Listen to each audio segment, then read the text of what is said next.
ما شاء الله لا حول ولا قوة إلا بالله العلي العظيم فوض أمري إلى الله إن الله بصير بالعباد سلام علیکم ورحمۃ اللہ وبرکاتہ۔ اللہ تبارک و تعالیٰ کا شکر ہے کہ اس نے مجھے یہ توفیق عنایت فرمائی کہ میں آپ کی خدمت میں کراچی سے تاج العلماء مولانا محمد نقی نجفی علی اللہ مقامہ کا پوتا علی احمد سورہ مبارکہ انبیاء کی آیات کے ساتھ حاضر ہوں۔ سورہ انبیاء قرآن مجید کا 71 نمبر کا سورہ ہے اور اس کی 17 آیات رکوع نمبر 6 میں ہیں۔ رکوع نمبر 6 میں جو آیات ہیں سورہ انبیاء کی 17، ان کی ابتدا آیت نمبر 76 سے ہوتی ہے اور انتہا آیت نمبر 92 تک۔ آیت نمبر 76 سے تلاوت کا میں شرف حاصل کر رہا ہوں۔ اعوذ باللہ من الشیطان اللعین الرجیم، بسم اللہ الرحمن الرحیم، وَنُوحًا إِذْ نَادَىٰ مِن قَبْلُ فَاسْتَجَبْنَا لَهُ فَنَجَّيْنَاهُ وَأَهْلَهُ مِنَ الْكَرْبِ الْعَظِيمِ۔ ترجمہ: اور نوح علیہ السلام کو بھی جب لوط علیہ السلام سے پہلے انہوں نے ہمیں پکارا تھا تو ہم نے ان کی دعا کو قبول کر لیا تھا اور ان کو اور ان کے گھر والوں کو بڑی ہی سخت کرب، اذیت و بے چینی سے بچا لیا تھا۔ مطلب یہ ہے شیخ الاسلام عثمانی صاحب نے اپنی تفسیر میں اس کا یہ مطلب لکھا ہے کہ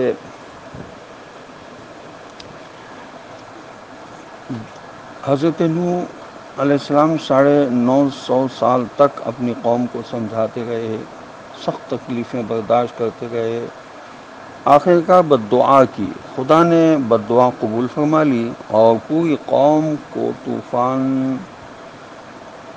کے ذریعے سے غرق کر دیا، مگر نوح علیہ السلام اور ان پر ایمان لانے والوں کو طوفان اور کفار کے مظالم سے اللہ تبارک و تعالی نے بچا لیا۔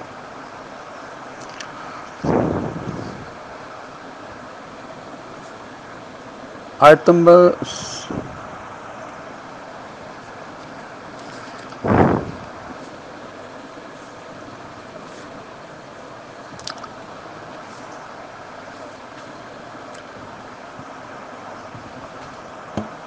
77، وَنَصَرْنَاهُ مِنَ الْقَوْمِ الَّذِينَ كَذَّبُوا بِآيَاتِنَا إِنَّهُمْ كَانُوا قَوْمَ سَوْءٍ فَأَغْرَقْنَاهُمْ أَجْمَعِينَ۔ ترجمہ: اور ہم نے انہیں اس قوم پر فتح عطا کی جس نے ہماری باتوں نشانیوں کو بری طرح جھٹلایا تھا، واقعاً وہ بڑے ہی برے لوگ تھے، پس ہم نے بھی ان سب کو ڈبو کر ہی چھوڑا۔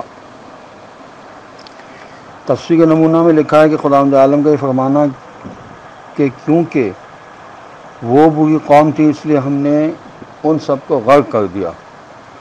اس سے محققین نے نتیجہ نکالا کہ خدائی عذاب اور سزائیں خدا کی طرف سے انتقاماً نہیں ہوتی ہیں بلکہ خود قوم کی نااہلی کا منطقی اور فطری نتیجہ ہوتی ہیں، جیسے جنسی بے اعتدالیاں سخت بیماریوں میں تبدیل ہو جاتی ہیں، اسی طرح جو قوم خدا کی نعمتوں اور احسانات کا مسلسل قولاً اور فعلاً انکار کرتی چلی جاتی ہیں، پھر ان کو یہ حق ہی نہیں باقی رہتا کہ وہ خدا کی نعمتوں سے لطف اٹھائیں، پھر ان سے نعمتیں چھن جاتی ہیں، جیسے کوئی شخص حفظان صحت کے اصولوں کا خیال نہیں رکھتا اور صحت کی نعمت کی قدر نہیں کرتا تو صحت جسمانی سے وہ محروم ہو جاتا ہے۔ یہ انتقام نہیں بلکہ صحت کے اصولوں کا خیال نہ رکھنے کا منطقی اور فطری نتیجہ ہے۔ البتہ وہ قومیں جو اپنی غلطیوں کا احساس کرتی ہیں اور ان سے لوٹ آنے کی کوششیں کرتی ہیں، ان کی اصلاح کی امید ہوتی ہے، ان کی نسلوں کے سنبھلنے کی توقع ہوتی ہے، ان پر عذاب نہیں آتا بلکہ ان کو سنبھلنے کی مہلت پر مہلت دی جاتی ہے۔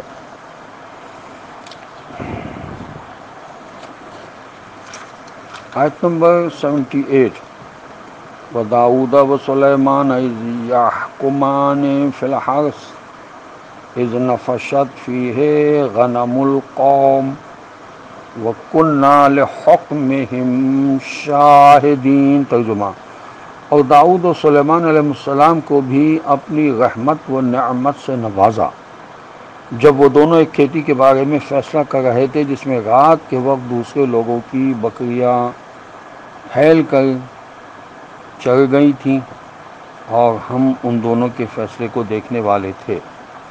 علامہ علی نقی صاحب نے اپنی تفسیر فصل الخطاب میں لکھا ہے کہ اس آیت سے محققین نے نتیجہ نکالا کہ بعض قرآنی آیات کی ساخت اس قسم کی ہے کہ دنیا اس کی تفسیر معلمین قرآن سے پوچھے۔ اسی آیت کے بارے میں احادیث رسول صلی اللہ علیہ وسلم سے یہ معلوم ہوتا ہے کہ جناب داؤد علیہ السلام نے یہ فیصلہ فرمایا تھا کہ اس زراعت کے ضائع ہونے کے بدلے جسے دوسرے آدمی کی بھیڑوں نے کھا لیا تھا، کھیت کے مالک کو وہ بھیڑیں دے دی جائیں، مگر حضرت داؤد علیہ السلام کے بیٹے حضرت سلیمان علیہ السلام نبی نے یہ فرمایا کہ انصاف کی روح سے فیصلہ یوں ہونا چاہیے کہ ایک بھیڑوں کے مالک اس کھیتی کو دوبارہ لگائیں جسے ان کی بھیڑوں نے کھا لیا ہے۔ نمبر 2، کھیتی اپنی اصلی حالت میں آنے تک کھیت کے مالک کو یہ حق دیا جائے کہ وہ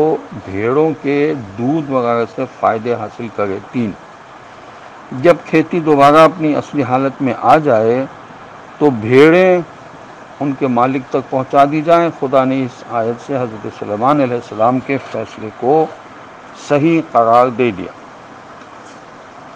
آیت نمبر 79 فَفَحَّمْنَا سُلَيْمَانَ وَكُلًّا آتَيْنَا حُكْمًا وَعِلْمًا وَسَخَّرْنَا مَعَ دَاوُودَ الْجِبَالَ يُسَبِّحْنَ وَالطَّيْرَ وَكُنَّا فَاعِلِينَ۔ ترجمہ: پھر ہم نے سلیمان علیہ السلام کو صحیح فیصلہ کرنے کی سمجھ دے دی اور ان میں سے ہر ایک کو ہم نے حکمت اور علم عطا کیا تھا، اور داؤد علیہ السلام کے لیے تو ہم نے پہاڑوں اور پرندوں کو تابع فرمان کر دیا تھا جن کو ہم نے ان کے ساتھ تسبیح بھی پڑھوا دی، اور اس کام کے کرنے والے ہم ہی تھے۔ پچھلی آیت کے ضمن میں حضرت سلیمان علیہ السلام کے فیصلے کا بیان گزرا ہے۔ اس سے یہ نتیجہ نکلا کہ رات کے وقت بھیڑوں کے مالکوں کی یہ ذمہ داری ہے کہ وہ اپنی بھیڑوں کو دوسروں کے کھیتوں میں داخل ہونے سے روکیں، لیکن دن کے وقت کھیتوں کے مالکوں کی ذمہ داری ہے کہ وہ اپنے کھیتوں کی بھیڑ بکریوں وغیرہ سے خود حفاظت کریں۔ یہ تفسیر صافی، تفسیر مجموع البیان بحوالہ حدیث رسول از کافی میں لکھا ہوا ہے۔ علم و حکمت عطا کرنے کے معنی عام طور پر قرآن میں نبوت عطا کرنے کے ہیں۔ حکم سے مراد حکمت بھی ہوتی ہے مگر صحیح فیصلہ کرنے کی صلاحیت بھی، اور ساتھ ساتھ اللہ کی طرف سے سند حکمرانی یعنی اتھارٹی کا ملنا بھی، اور علم سے مراد وہ علم خدا ہے جو وحی یا الہام کے ذریعے عطا کیا گیا ہو۔ حضرت داؤد علیہ السلام بڑے خوش الحان تھے۔ حضرت داؤد علیہ السلام بےحد خوش آواز تھے، پھر پیغمبر بھی تھے، اس لیے وہ جب خدا کا کلام پڑھتے تھے تو بڑے جوش سے پڑھتے تھے، اور تسبیح خدا و تعریف خدا کرتے تھے تو بڑے ہی خلوص سے کرتے تھے۔ اتمام نہ ہوتا تھا کہ پہاڑ اور پرندے، جانور اور درندے تک ان کی آواز کے ساتھ ساتھ اپنی آواز ملا دیا کرتے تھے۔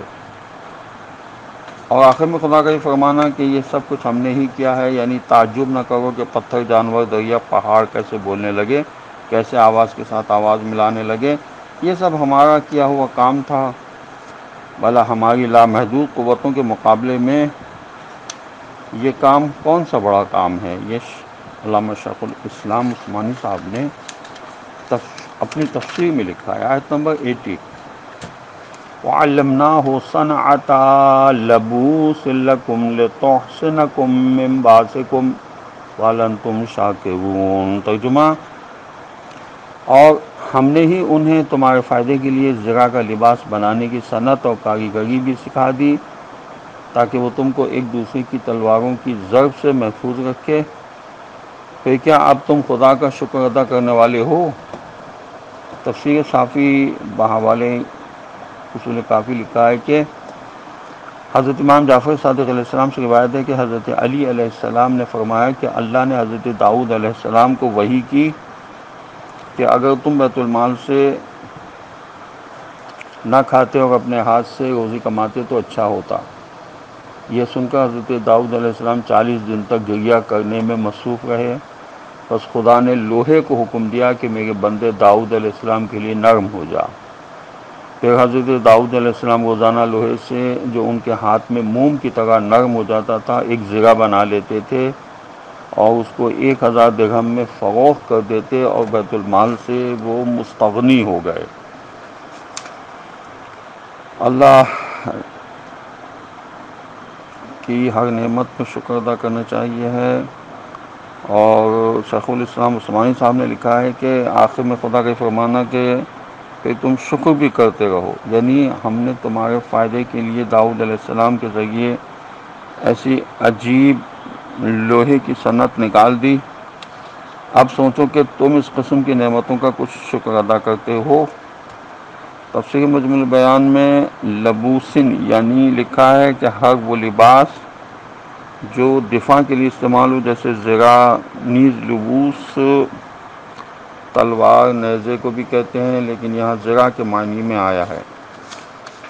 آیت نمبر 81 وَلِسُلَيْمَانَ الرِّيحَ عَاصِفَةً تَجْرِي بِأَمْرِهِ إِلَى الْأَرْضِ الَّتِي بَارَكْنَا فِيهَا وَكُنَّا بِكُلِّ شَيْءٍ عَالِمِينَ۔ ترجمہ: اور سلیمان علیہ السلام کو تو ہم نے تند و تیز ہواؤں تک پر قبضہ دے دیا کہ وہ انہی کے حکم سے اس سرزمین کی طرف چلتی تھیں جس میں ہم نے برکتیں ہی برکتیں رکھی ہیں اور ہم تو ہر چیز کو جاننے والے تھے۔ تفسیر انوار النجف میں لکھا ہے کہ اللہ فرمایا کہ ہم نے سلیمان علیہ السلام کے لیے ہوا کو مسخر کر دیا تھا، وہ جہاں چاہتے تھے تیز چلتی تھی اور جہاں چاہتے تھے آہستہ چلتی تھی۔ ان کے فرمان کے ماتحت ہی وہ مناسب حکمت اور حرکت کرتی تھی۔ آپ ایسا ملک شام کے شہر بعلبک میں رہائش پذیر تھے اور بیت المقدس کی تعمیر جاری تھی۔ بس آمد و رفت کا سلسلہ روز مرہ جاری رہتا تھا، کیوں نہ وہ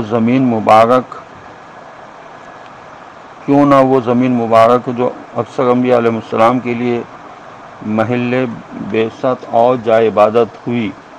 ہوا صبح کے وقت پر سلیمان علیہ السلام کو لے کر 1 ماہ کی مسافت پر لے جاتی اور شام کے وقت بھی 1 ماہ کی مسافت طے کرتی رہتی تھی۔ جب حضرت سلیمان علیہ السلام گھر سے نکل کر تخت شاہی تک تشریف لاتے تھے تو پرندے آپ علیہ السلام کے سر کے اوپر سایہ کر لیتے تھے اور تمام جن و انسان تعظیم کے لیے کھڑے ہو جاتے تھے۔ بس شاہی کرسی پر تشریف رکھتے اور ارد گرد پورا لشکر ہوتا، پھر آپ علیہ السلام پوری آن بان کے ساتھ پرواز کرتے تھے۔ آیت نمبر 82 وَمِنَ الشَّيَاطِينِ مَن يَغُوصُونَ لَهُ وَيَعْمَلُونَ عَمَلًا دُونَ ذَلِكَ وَكُنَّا لَهُمْ حَافِظِينَ۔ ترجمہ: اور بہت سے ایسے جنات تھے جو سلیمان علیہ السلام کے لیے غوطے لگاتے اور اس کے علاوہ دوسرے بہت سے کام بھی کرتے تھے، اور ہم ان سب کی نگرانی کرنے والے اور سنبھالنے والے نگہبان تھے۔ تفسیر انوار النجف میں لکھا ہے کہ حق خداوند کریم نے حضرت سلیمان علیہ السلام کے لیے شیطانوں کو مطیع مسخر کر دیا تھا تاکہ وہ دریاؤں اور سمندروں میں غوطہ زنی کر کے مختلف اقسام کے قیمتی و نایاب موتی و جواہر نکال لاتے تھے۔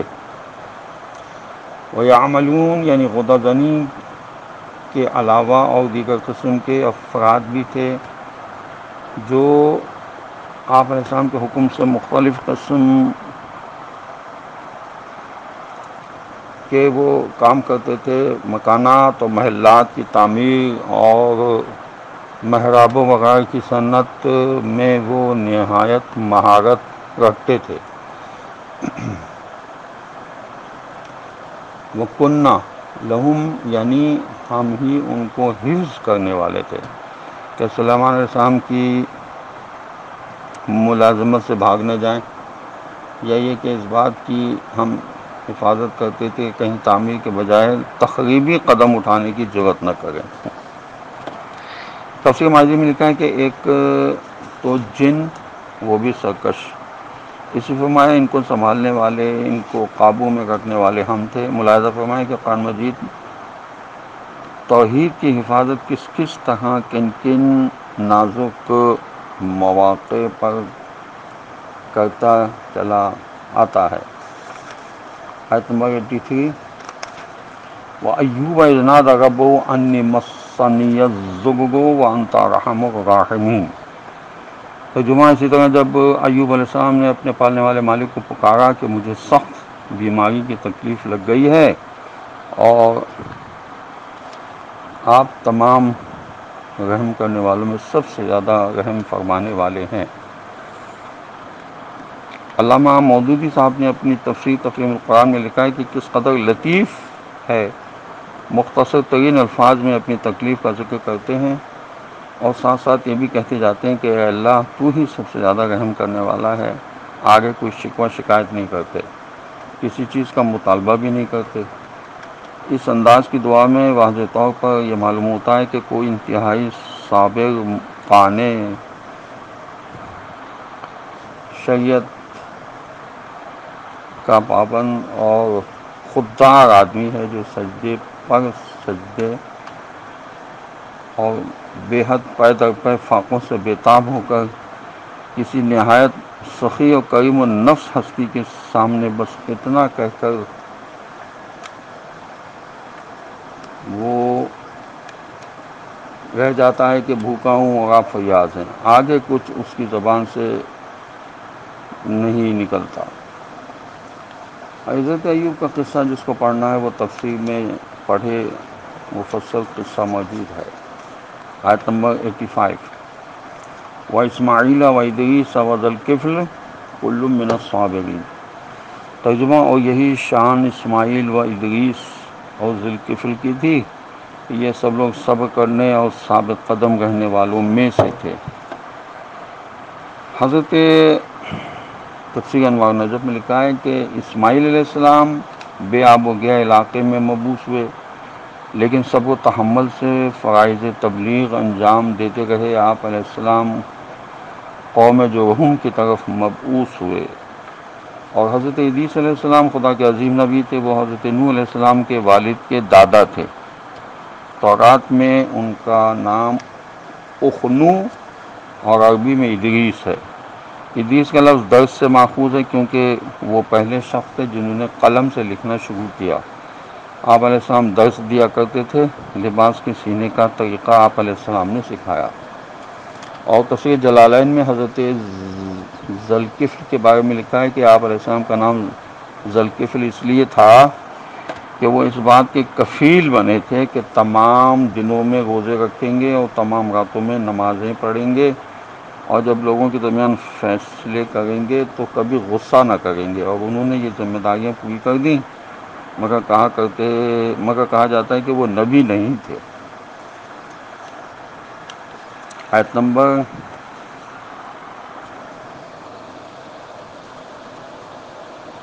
87، وَظَنُّونِ إِذْ ذَهَبَ مُغَاضِبًا فَظَنَّ أَن لَّن نَّقْدِرَ عَلَيْهِ فَنَادَىٰ فِي الظُّلُمَاتِ أَن لَّا إِلَٰهَ إِلَّا أَنتَ سُبْحَانَكَ إِنِّي كُنتُ مِنَ الظَّالِمِينَ۔ ترجمہ، اور ذنون پیغمبر کو بھی ہم نے نوازا، جب وہ غصے میں بھرے ہوئے خفا ہو کر چلے تو وہ یہ سمجھے تھے کہ ہم ان پر کوئی سختی نہ کریں گے، مگر ہم نے انہیں مچھلی کے پیٹ میں پہنچا دیا، جس کے اندھیروں میں انہوں نے دعا مانگی کہ نہیں ہے کوئی معبود تیرے سوا، تیری ذات ہر عیب سے پاک ہے، حقیقتاً میں ہی قصوروار ہوں۔ تفسیر انوار النجف میں لکھا ہے کہ ذنون سے مراد حضرت یونس علیہ السلام ہیں، جو اپنی قوم سے ناراض ہو کر چلے گئے، کیونکہ کافی عرصے تک تبلیغ فرماتے رہے لیکن ان کی قوم والے اپنی ضد پر قائم رہے۔ آپ علیہ السلام نے قوم کے لیے عذاب کی بد دعا کی، حکم ہوا ابھی صبر کرو۔ جب زیادہ مصر ہوئے تو حکم ہوا کہ 15 شوال بدھ کے روز عذاب نازل ہوگا۔ قوم نے توبہ کر لی، عذاب ٹل گیا، لیکن حضرت یونس علیہ السلام وہاں سے جا چکے تھے، پہاڑ کے گوشے میں جا چکے۔ جب عذاب نہ آیا تو اپنی قوم سے شرمندگی کے باعث اپنی قوم میں واپس نہ گئے، دریا پر چلے آئے، کشتی پر سوار ہوئے۔ وہاں آپ علیہ السلام کو مچھلی نے نگل لیا۔ مچھلی کے شکم میں پہنچنے کی وجہ سے آپ علیہ السلام کو ذُنُّون کہہ کر پکارا گیا ہے۔ آیت نمبر 88۔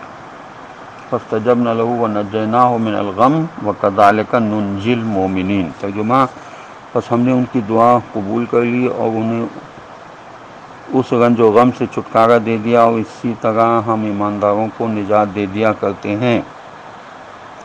تفسیر نور ثقلین میں لکھا ہے کہ جس وقت حضرت یونس علیہ السلام کو دریا میں پھینکا گیا تو ایک مچھلی نے نگل لیا۔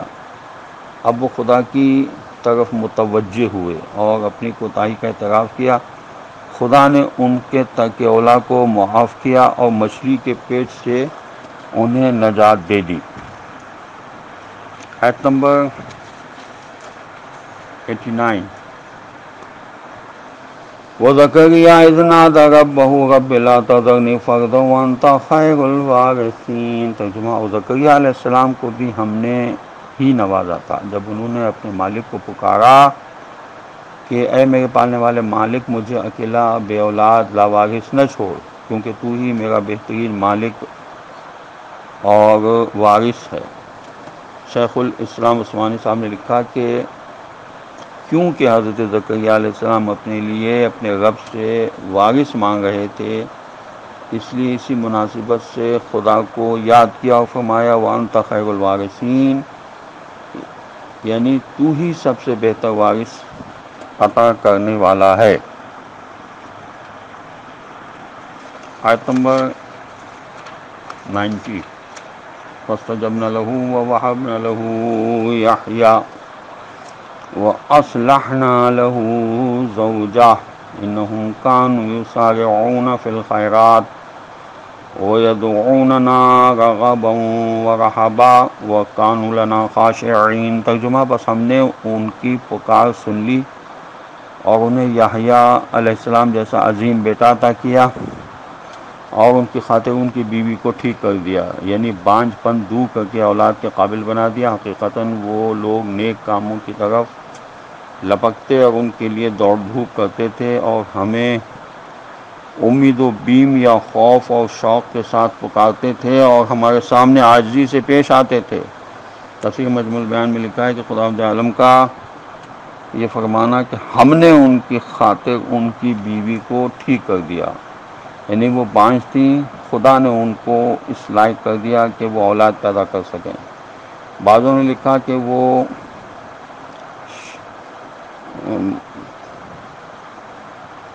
بوڑھی ہو چکی تھی لیکن اللہ نے ان کا شباب واپس کر دیا۔ بعضوں نے لکھا کہ ان کے اخلاق کو بھی بہت اچھا کر دیا۔